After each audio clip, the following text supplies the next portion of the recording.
মানুষেরা ভাবে আমাদের জীবনটা কত সরল সোজা, কিন্তু আসলে আমাদের দৈনন্দিন জীবনে কি হয়ে থাকে এটা কেউ বলতে পারবে না।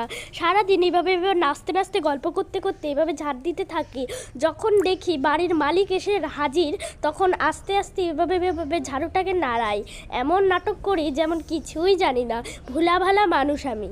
যখন দেখি মালিক এখান থেকে চলে গেছে, তখন ঝাড়ুটা নিয়ে এভাবে ওদিক থেকে ওদিকে দুলাই আর গল্প করি।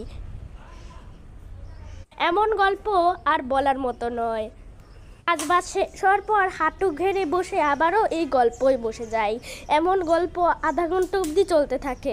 গল্প করার পর খানিকটা পান মুখে দিয়ে আবার কাজে লেগে যায়। একটা কোথার থেকে পুরনো ন্যাকড়া এনে পুরো ঘর মুছামুছি শুরু করে দিই।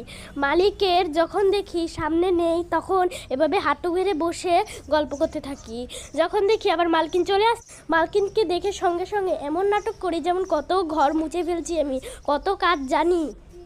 সব শেষে যখন কাজ শেষ, তখন আমার মনে হয় স্যালারিটা একটু বাড়ানো যায়।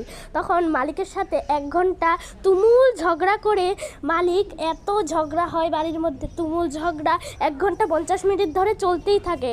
করতে করতে যখন মালিক লাস্ট পর্যন্ত রাজি হয়ে 5 টাকা বাড়িয়ে দেয়, এই খুশিতে বাড়িতে নাচতে নাচতে চলে যাই।